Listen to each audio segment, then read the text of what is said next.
ঠান্ডার মধ্যেও ভোর 5টায় উঠে বাড়ির সব কাজ একমাত্র মাই করতে পারে। এই মায়েদের ছাড়া যেন জীবন আমাদের একেবারেই অচল। ঘুম থেকে উঠেই দেখি মা শাকসবজি তুলছে। মাকে বললাম, এত সকালে সিম বেগুন এত কিছু তুলছো কেন? মা বললো, সকাল করে রান্না করতে হবে। রান্নার জন্য শাকসবজি তুলে নিচ্ছিল। আর আমাদের বাড়িতে কিন্তু শীতকালীন শাকসবজি সব ধরনের সবজি আছে। এরপর আমাদের বাড়ির নিচে পালান থেকে গোলালু তুলতে গিয়েছে। আমাদের গোলালু গুলো অনেক বড় বড় হয়ে গিয়েছে, উঠানো শুরু করে দিয়েছে অলরেডি। মা বলছিল সকাল সকাল ভর্তা ভাত খাবো, সেজন্য সিম আলু বেগুন সবকিছু উঠিয়ে নিচ্ছিল। আর শীতকালে কিন্তু ভর্তা ভাত খেতে অনেক বেশি মজা লাগে। আমি সবসময় আমার মাকে দেখি যখনই রান্না করতে যাবে, রান্নার আগে শাকসবজি তুলে তুলে নিয়ে এরপর রান্না করবে। হাত দিয়ে ছেড়ে নিয়ে রান্না করার কিন্তু মজাই আলাদা। অন্তত একটা জিনিস চিন্তা করতে হয় না, কখন বাজারে যাবে, কখন কিনে আনবে, কখন এবার রান্নাবে, বা আজকের মতো বাজার নিয়ে আজকে কি রান্না করবে, এই জিনিসটা অন্তত চিন্তা করতে হয় না। বাড়িতে প্রায় সব ধরনের শাকসবজি আছে। ঘুম থেকে উঠে আমার মা সবার আগে রান্না বসিয়ে দেয়, কারণ আমার বোন খুব সকালে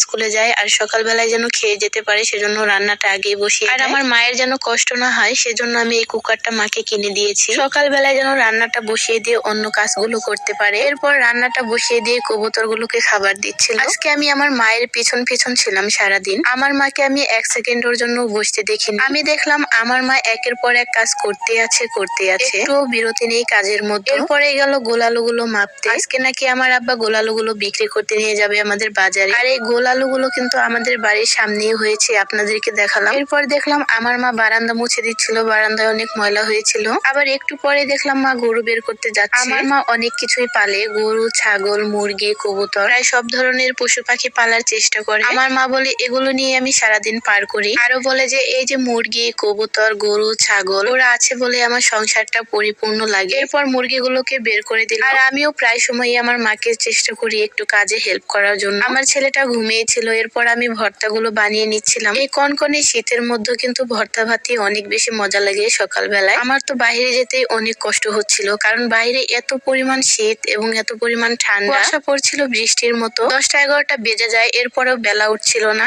এরপর আমি চলে গেলাম বিছানা গোছানোর জন্য। এটা হচ্ছে আমার প্রতিদিনকার কাজ। ঘুম থেকে উঠে বিছানা না গোছালে আমার একদমই ভালো লাগে না। আমি সব সময় ঘরটাকে পরিষ্কার পরিচ্ছন্ন রাখার চেষ্টা করি। আমার মা বাহিরের কাজগুলো করে আর আমি ঘরের কাজগুলো করার চেষ্টা করি। আমার মা দুপুরে রান্না করতে গিয়েছিল, রান্না করছিল আর আমাকে বলছিল পেঁয়াজের কালি তুলে দিতে। পেঁয়াজের কালি দিয়ে অনেক ধরনের ভাজি করলে আমার কাছে অনেক বেশি মজা লাগে, বা তরকারির মধ্যেও যদি পেঁয়াজের কালি দেয় তাহলেও খুব ভালো লাগে। পেঁয়াজের কালি তুলে দিচ্ছিলাম আর কিছু শাকসবজিও আমি তুলে দিচ্ছিলাম। আমার মা যখন রান্না করতে যায় তখন আমি আমার মাকে হেল্প করার চেষ্টা করি, যেমন শাকসবজি তুলে দেওয়া বা শাকসবজি কেটে দেওয়া, বসে বসে কাঁচামরিচ পেঁয়াজ সবকিছু কেটে দেয় আমি। এরপর আমি মূলা তুলে নিচ্ছিলাম আমাদের মূলা ক্ষেত থেকে। আর আজকে কিন্তু আমার মা খেজুরের গুড়ের পায়েসও রান্না করছিল। অনেকদিন যাবত আমার আব্বা খেজুরের গুড় দিয়ে পায়েস খেতে চেয়েছিল, আমার আব্বার অনেক পছন্দের। আর আমার মা তো অনেক মজা করে পায়েস রান্না করতে পারে। আমার মায়ের হাতের পায়েস বাড়ির সবারই অনেক পছন্দের। আমরা সবাই শীতকালে পায়েস খেতে অনেক বেশি ভালোবাসি। বিশেষ করে একদিন আগে পায়েস রান্না করে রেখে দেয়, পরের দিন সকালবেলায় কনকনে শীতের মধ্যে কেঁপে কেঁপে একদম ঠান্ডা পায়েস খেতে আমার কাছে অনেক বেশি ভালো লাগে। শুধু আমার কাছে না, আমাদের বাড়ির সবার কাছে অনেক বেশি ভালো লাগে। রান্না করেই এরপর দেখি আমার মা সিম তুলতে গিয়েছে। মা বলছিল সিমগুলো নাকি অনেক বড় বড় হয়ে যাচ্ছে, বাজারে না দিলে খাওয়াই যাবে না। এবার আলহামদুলিল্লাহ আমাদের কাছে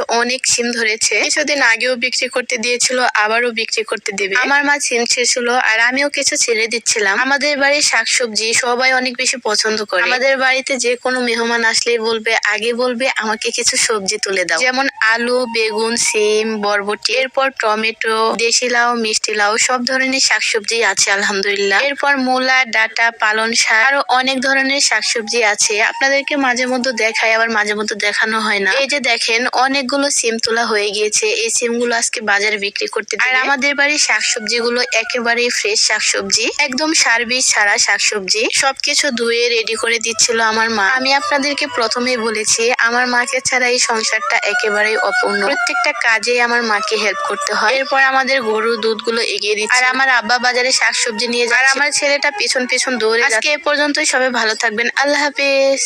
এই কনকনে ঠান্ডার মধ্যেও ভোর 5টায় উঠে বাড়ির